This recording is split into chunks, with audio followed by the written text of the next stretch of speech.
اب غور سے سننا، بہت سی چیزیں تمہیں اس واقعے کے اندر ملیں گی۔ حضرت عمر فاروق اپنے چند لوگوں کو لے کر جب نکلتے ہیں، پہلے یہودیوں کی بستی پڑے گی، اس کے بعد عیسائیوں کی بستی پڑے گی۔ یہودیوں کی بستی میں سازش ہو گئی۔ سنو، عمر اور عمر کے لشکر والے نکل رہے ہیں، عمر کے ساتھی نکل رہے ہیں۔ یہودیوں نے کہا کہ عمر اور عمر کے ساتھیوں کے دلوں سے ایمان کیسے نکالا جائے، ایمان کی کمزوری پیدا کی جائے۔ یہودیوں نے اپنی نوجوان لڑکیوں کو نیم برہنہ کپڑے پہنا کر اپنے گھروں کی چھتوں پر کھڑا کر دیا اور ان کو گندے گندے بیہودہ اشعار، بیہودہ گانے یاد کرا دیے، اور یہ حکم دے دیا کہ میری بیٹیوں، عمر اور عمر کے ساتھی جب یہاں سے نکلیں گے تم اوپر چھتوں سے یہ اشعار پڑھنا، یہ محبت بھرے شعر پڑھنا، ان کو اپنے دامن میں آنے کی دعوت دینا۔ اگر تمہارے اشعار سن کر کوئی بھی بہک جائے اور وہ تمہیں اشارے سے بلائے تو تم بالکل منع مت کرنا، وہ تمہیں جہاں لے جائے چلے جانا۔ اور اگر کسی ایک عمر کے ساتھی نے اگر تمہارے ساتھ منہ کالا کر دیا تو ہم سمجھیں گے کہ تم عمر کے ساتھیوں کے دلوں سے ایمان نکلوانے میں کامیاب ہو گئی ہو۔ یہی سب سے بڑی سازش ہوتی ہے، یہی۔ اور معاف کیجئے گا، یہی سازش آپ کے جلسے بھی اس سے محفوظ نہیں رہے۔ جا کر دیکھ لو، میلہ لگا ہے، اور دیکھ لو آپ کی جوان جوان لڑکیاں چوڑیاں خرید رہی ہیں، جلسوں میں بھی لپسٹک لگا لگا کے آئی ہیں، کریم اور پاؤڈر تھوپ کر آئی ہیں۔ یہ ہنسنے کا نہیں، رونے کا مقام ہے، کیونکہ یہ کوئی اور نہیں ہے، ہماری بیٹیاں اور ہماری بہنیں ہیں۔ بس اتنا کہہ دینا کافی ہے۔ آگے چلیے، حضرت عمر فاروق کے ایک جاسوس نے خبر دی، امیر المومنین یہ پلاننگ ہو چکی ہے، آپ راستہ بدل دیجیے۔ حضرت عمر نے تمام صحابہ کو اکٹھا کیا اور فرمایا کہ لوگوں، یہ پلاننگ ہو چکی ہے، کیا کیا جائے؟ سارے ساتھی کہنے لگے کہ راستہ بدل دو۔ حضرت عمر نے کہا نہیں، راستہ نہیں بدلوں گا، وہ ہمارے دلوں سے ایمان نکالنا چاہتے ہیں، ہم انہیں اپنی ایمان کی مضبوطی دکھانا چاہتے ہیں۔ سبحان اللہ، سبحان اللہ۔ اب ہم اسی راستے سے ہی گزریں گے۔ تمہارے قرآن نے حکم دیا ہے، قل للمؤمنین یغضوا من ابصارہم ویحفظوا فروجہم۔ اے محمد صلی اللہ علیہ وسلم، مومن مردوں سے کہہ دو کہ جب وہ کہیں نکلا کریں، کہیں جایا کریں، تو وہ اپنی نگاہیں نیچی رکھا کریں، اپنی نگاہیں پست رکھا کریں، اپنی شرمگاہوں کی حفاظت کریں۔ لوگوں، ہم سب اسی راستے سے گزریں گے، وہ گندے گندے شعر پڑھ کے ہمیں بہکائیں گی، لیکن ہم لوگ قرآن کی آیتیں پڑھتے ہوئے، اپنی نظریں جھکاتے ہوئے ہم لوگ آگے نکل جائیں گے۔ اور سنو، میں تم سب کا میر کارواں ہوں، سردار ہوں، امیر ہوں، پریسیڈنٹ ہوں۔ پریسیڈنٹ آگے آگے چلتا ہے، لیکن میں اب تمہارے پیچھے پیچھے چلوں گا، تم سب میرے آگے آگے چلو گے۔ میں یہ دیکھوں گا کہ دیکھیں وہ لڑکیاں اشعار پڑھ رہی ہیں، میں یہ دیکھوں گا کہ کسی کی نظر اوپر ان لڑکیوں کی طرف تو نہیں اٹھ رہی ہے۔ اگر میرے کسی ساتھی کی نظر چھت پر کھڑی ہوئی کسی لڑکی کی اوپر پڑ گئی تو عمر کی تلوار اس کی گردن کی اوپر پڑ جائے گی۔ یہاں کس کی گردن پہ تلوار مارو گے؟ یہاں تو ایک لڑکی اگر تھوڑا سا میک اپ کی ہوئی ہے تو اس کی طرف سے نظر ہٹتی نہیں، حل میں مزید اس سے بھی خوبصورت کوئی نظر آنی چاہیے۔ دوسری پہ پڑی نہیں، یہ بھی کم ہے، اس سے بھی خوبصورت۔ کسی کے اتنے ہاتھ کھولے، نہیں نہیں نہیں، اتنے اور دکھنا چاہیے، اتنا دکھا تو نہیں، یہاں تک دکھنا چاہیے۔ حل میں مزید کی آواز اٹھتی ہے کہ اور دکھو اور دکھو۔ لڑکیاں جتنے کم کپڑے پہنتی جا رہی ہیں، نوجوانوں کی طرف سے آواز اٹھتی ہے، حل میں مزید، یہ بھی زیادہ ہے، اور کم اور کم اور کم۔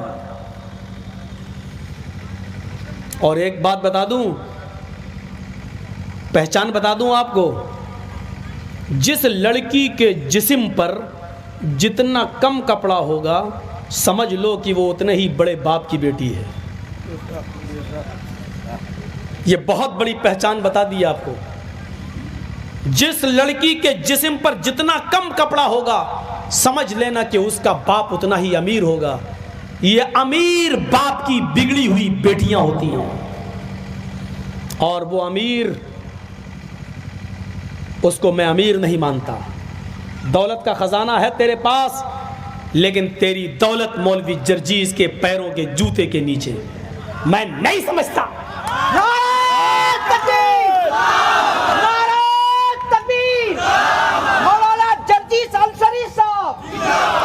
تو سب سے بڑا پھٹیچر باپ ہے, تو دنیا کا سب سے کنجوس باپ ہے جو اپنی بیٹی کو 5 میٹر کپڑا نہیں دے سکتا ہے. تجھ سے بڑا کنجوس کوئی ہے ہی نہیں اس دنیا میں. کاہے کا امیر؟ کس بات کا امیر؟ جو اپنی بیٹی کے جسم کو نہ چھپا سکے. بہت کچھ کہہ دیا میں نے. سمجھدار را اشارہ کافی ہے, سمجھداروں کے لیے اشارہ کافی ہے. حضرت عمر نے تلوار نکالی, گزرو, قافلہ چلنے لگا, یہودی کی بستی آ گئی. امیر المومنین یہودی کی بستی سے گزرنے لگے, ساتھی آگے آگے, عمر پیچھے پیچھے. وہ مکان بھی آ گئے جن پر لڑکیاں کھڑی ہیں یہودیوں کی.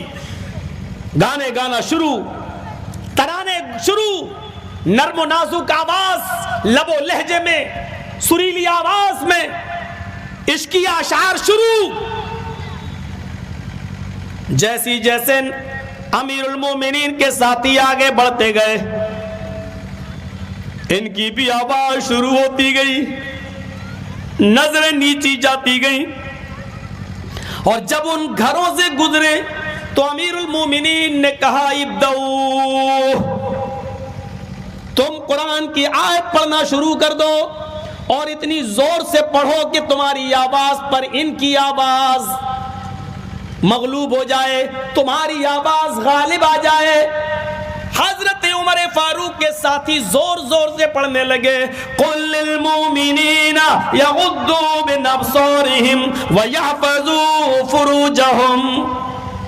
ان گھروں سے گزرتے جا رہے ہیں, کہتے جا رہے ہیں کہ او میری قوم کی بیٹیوں, او میری قوم کی بچیوں, تم مجھے اپنے پاس بلا رہی ہو, میں تمہارے پاس کیسے آ جاؤں؟ ہمارے قرآن نے ہمیں حکم دیا ہے, ہمارے رب نے ہمیں حکم دیا ہے کہ لوگوں, ہائے مردوں, ہائے مسلمانوں, جب بھی تم زمین پر چلو, سڑک پہ چلو, بازاروں میں چلو, گلیوں میں چلو, اپنی نگاہیں نیچی رکھو, اپنی شرمگاہوں کی حفاظت کرو. او میری بیٹیوں, میری بہنوں, میں تمہاری طرف نظر اٹھا کے نہیں دیکھ سکتا, اس لیے کہ ہماری اسلام کی اجازت نہیں, ہمارے نبی کی اجازت نہیں, ہمارے قرآن کی اجازت نہیں. جب وہ تھوڑی اور دور آگے بڑھے تو انہوں نے کہا میری بیٹیوں, میری بہنوں, میں تمہیں بھی پیغام دیتا ہوں, ہمارے قرآن نے, ہمارے اسلام نے تمہیں بھی نصیحت کی ہے. قل للمؤمنات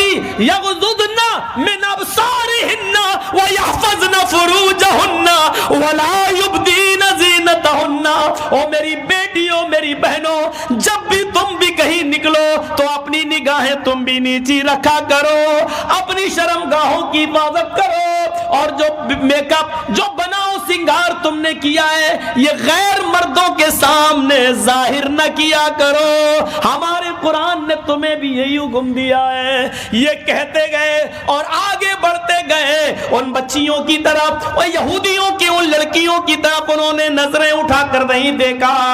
جب یہ آگے بڑھے اور تھوڑی دور آگے گئے, ان لڑکیوں نے اپنی چادریں اٹھائیں, اپنے جسم کو چھپایا, نیچے اتر آئیں, اور ساری لڑکیاں بھاگتے ہوئے کہنے لگی امیر المومنین اور ان کے ساتھیوں, مجھے اکیلے چھوڑ کر کہاں جا رہے ہو؟ میرے ماں باپ نے میری عزت و آبرو کا سودا کر دیا تھا, میرے ماں باپ نے میرے جسموں سے کپڑے اتروا دیے تھے, آپ آپ نے ہمارے جسموں کی حفاظت فرمائی ہے. جس اسلام سے تم جڑے ہو اس سے مجھے بھی جوڑ دو, جس قرآن سے تم جڑے ہو اس سے مجھے بھی جوڑ دو, کیونکہ تم ہی وہ ہو جو اپنی بہن بیٹیوں کی حفاظت کر سکتے ہو.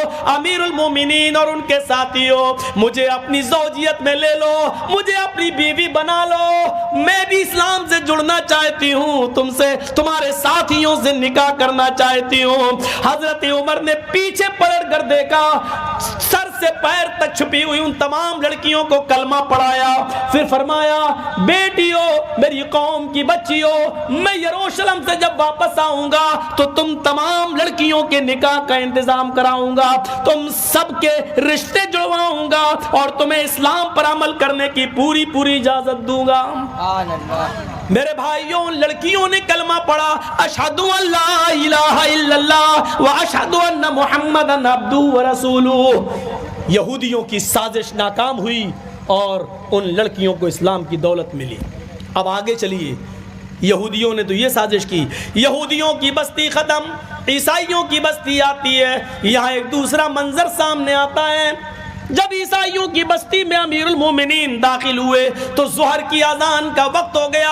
صحابہ وضو بنانے لگے, مؤذن نے کھڑے ہو کر اذان دے دی, سب نے اپنی چادریں بچھائیں اور کھلے میدان میں نماز کی تیاری ہونے لگی. ایک عیسائی پادری آیا اور آ کر کہنے لگا, امیر المومنین آپ یہاں کیوں نماز پڑھیں گے؟ یہ میرا گرجا موجود ہے, یہ میرا گرجا موجود ہے, آپ یہاں نماز پڑھ لیجئے. حضرت عمر نے کہا, نہیں, جس گرجا میں مورتی ہوتی ہے ہم اس میں نماز نہیں پڑھ سکتے ہیں, ہمارے مذہب میں اس کی اجازت نہیں ہے, تمہیں تمہارا گرجا مبارک ہو. اس نے کہا, امیر المومنین آپ نے مجھے کوئی نئی چیز نہیں بتائی ہے, ہمیں معلوم ہے جہاں مورتی ہوتی ہے وہاں آپ نماز نہیں پڑھتے, ہم نے اپنے گرجا سے مورتی نکال لی ہے, جیسس کی, عیسیٰ مسیح کی ہم نے مورتی ہٹا دی ہے اور میں نے گرجا کو دھو دیا ہے, میں نے پاک چٹائیاں بھی بچھا دی ہے, آپ آئیے اور نماز پڑھ لیجئے. حضرت عمر نے کہا, اب کوئی اعتراض نہیں ہے, جب مورتی نہیں ہے, زمین تو ساری کی ساری اللہ نے پاک کی ہے, بنائی ہے ہم سب کے لیے, اور اس پر پاک چٹائیاں بھی بچھی ہوئی ہیں, تو ہم تمہارے گرجا میں نماز پڑھ لیتے ہیں. حضرت عمر گرجا میں گھس گئے, صحابہ بھی گرجا میں پہنچ گئے. حضرت عمر امامت کے مصلی پہ آگے بڑھ گئے, آپ کے ساتھی آپ کے پیچھے کھڑے ہو گئے, اقامت کہہ دی گئی. حضرت عمر اللہ اکبر کہنے والے ہیں, اچانک آپ کے دماغ میں کیا آیا؟ آپ نے فرمایا, ساتھیو مجھے اس گرجا میں نماز نہیں پڑھنی چاہیے, نکلو. سارے صحابہ نکل گئے. اس عیسائی پادری نے کہا, امیر المومنین کیا ہو گیا ہے؟ کہا, کچھ نہیں میرے بھائی, کچھ نہیں, بعد میں بتاؤں گا. اس کے بعد کھلے میدان میں گئے اور وہاں چادریں بچھا کر آپ نے وہاں نماز پڑھ لی. وہ عیسائی رونے لگا, آپ نے اس عیسائی کو, امیر المومنین نے اس عیسائی کو اپنے گلے سے لگایا, میرے بھائی تو کیوں روتا ہے؟ اس نے کہا کہ میں نے اپنا گرجا دھویا تھا, جیسس عیسیٰ کی مورتی بھی ہٹائی تھی, اسٹیچیو بھی ہٹایا تھا, مجھے خوشی ہوتی اگر آپ ہمارے گرجا میں نماز پڑھ لیتے, لیکن آپ نے اندر جانے کی بات بھی نہیں پڑھی ہے, آپ نے تو مجھے انسلٹ کر دیا, ذلیل کر دیا. حضرت عمر نے فرمایا, نہیں, میں نے تمہیں ذلیل نہیں کیا, بلکہ میں نے تمہارے گرجا کی حفاظت کی ہے, میں نے تمہارے گرجا کی حفاظت کی ہے, کیونکہ میں امیر المومنین ہوں. مجھے یہ ڈر لگا اگر آج میں نے کہیں تمہاری گرجا میں نماز پڑھ دی تو میرے انتقال کے بعد میں آنے والے مسلمان کہیں تمہارے گرجا پر مندر مسجد ہونے کا دعویٰ نہ کر دیں, کہیں یہ نہ کہیں کہ اس میں عمر نے نماز پڑھی تھی, یہ پہلے مسجد تھی, تمہاری گرجا کو کہیں گرا نہ دے. تمہیں بھی اپنے مذہب کے مطابق عبادت کرنے کا پورا حق ہے. اگر تمہارا گرجا گرایا گیا اور اس جگہ پر اگر مسجد بنائی گئی تو اس سے بڑا کالا دن ہمارے لیے کوئی نہیں ہوگا. ہم نے تمہارے عزت کو دھویا نہیں, ہم نے تمہیں ذلیل نہیں کیا, بلکہ تمہارے گرجا کی حفاظت کی ہے, کیونکہ میں اس شہر کا, پورے عرب کا میں امیر المومنین ہوں, اس لیے میری ذمہ داری ہے کہ اقلیتوں کے اور جن کی سنکھیا کم ہے ان کی عبادت گاہوں کی حفاظت میں کروں. نعرہ تکبیر, عظمت صحابہ, عظمت مصطفیٰ, نعرہ تکبیر. یہ اسلام نے سکھایا ہے, یہ عمر فاروق نے ہمیں بتایا ہے. اور مسلمانوں, میرا خطاب آج تم سے ہے. حضرت عمر کی اسی تعلیم کے مطابق میں تم سے گزارش کرتا ہوں, یہ چیز انڈیا ٹی وی والے نہیں دکھائیں گے. آپ کو یوٹیوب پہ ڈال کر عام کرنا ہے کہ جس بستی میں تمہاری تعداد زیادہ ہو اور تمہاری بستی میں ہندو بھائی کم ہو, سکھ بھائی کم ہو, جینی بھائی کم ہو, تو سنو, ہندوؤں کے مندر, جینیوں کے مندر, سکھوں کے گردوارے کی حفاظت کی ذمہ داری ہندوؤں سے زیادہ, سکھوں سے زیادہ, جینیوں سے زیادہ تمہارے اوپر عائد ہوتی ہے. تمہارے اوپر اس کی حفاظت کی ذمہ داری عائد ہوتی ہے. تمہیں سکھوں سے زیادہ ان کے گردواروں کی حفاظت کرنا ہے, ہندوؤں کے مندر کی حفاظت تمہیں ہندوؤں سے زیادہ اس مندر کی حفاظت کرنا ہے. جو ہوا ہے وہ ایک جانوریت تھی. دلی کے اندر کسی عبادت گاہ کو جلایا گیا, گرایا گیا, توڑا گیا, وہ حیوانیت تھی. ان کا تعلق نہ ہندو دھرم سے ہے, ان کا تعلق نہ مسلمان سے ہے, ان کا تعلق جانوروں سے ہے, حیوانیت سے ہے, دیش کے دشمنی سے ہے. اگر ان کے اندر انسانیت ہوتی تو کسی عبادت گاہ کو نہیں گراتے. بے شک بے شک بے شک. آپ سے میری گزارش ہے کہ حضرت عمر فاروق کے اس کارنامے کو یاد رکھنا, کیونکہ تمہارے نبی کی یہی شکشا ہے, تمہارے اسلام کی یہی دعوت ہے. میرے بھائیوں, اب سنیے آگے والی بات. بڑی گرم ہے چائے, کوئی بات نہیں, گرم اس لیے لائی گئی تاکہ گلا ٹھیک رہے.